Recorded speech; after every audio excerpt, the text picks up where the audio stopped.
بسم اللہ الرحمن الرحیم۔ السلام علیکم دوستو، آپ دیکھ رہے ہیں احمد اردو ٹی وی۔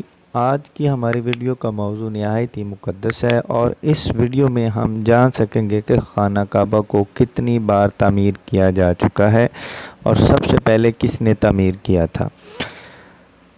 آئیے چلتے ہیں آج کے موضوع کی طرف۔ حضرت علامہ جلال الدین سیوطی رحمۃ اللہ علیہ نے اپنی کتاب تاریخ مکہ میں تحریر فرمایا ہے کہ خانہ کعبہ کی تعمیر 10 مرتبہ ہو چکی ہے۔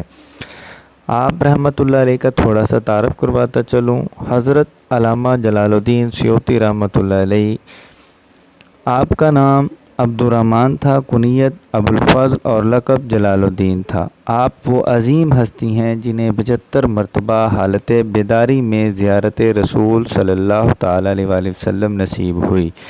آپ رحمۃ اللہ علیہ کے مطابق پہلی مرتبہ فرشتوں نے خانہ کعبہ کو ٹھیک بیت المعمور کے سامنے زمین پر تعمیر فرمایا۔ دوسری مرتبہ حضرت آدم علیہ السلام نے خانہ کعبہ کی تعمیر فرمائی۔ تیسری مرتبہ حضرت آدم علیہ السلام کے بیٹوں نے تعمیر فرمائی۔ چوتھی مرتبہ حضرت ابراہیم علیہ السلام اور آپ کے پیارے بیٹے حضرت اسماعیل علیہ السلام نے تعمیر فرمائی، جس کا ذکر قرآن پاک میں بھی ہے۔ پانچویں مرتبہ قوم عمالقہ نے تعمیر کیا۔ چھٹی مرتبہ قبیلہ جرم نے تعمیر کیا۔ ساتویں مرتبہ قریش کے مورث اعلیٰ قصا بن کلاب نے تعمیر کیا۔ آٹھویں مرتبہ قریش نے تعمیر کیا، جس میں نبی پاک صلی اللہ تعالیٰ علیہ وآلہ وسلم نے خود حصہ لیا۔ نویں مرتبہ حضرت عبداللہ بن زبیر رضی اللہ تعالیٰ عنہ نے اپنے دور خلافت میں تعمیر کیا۔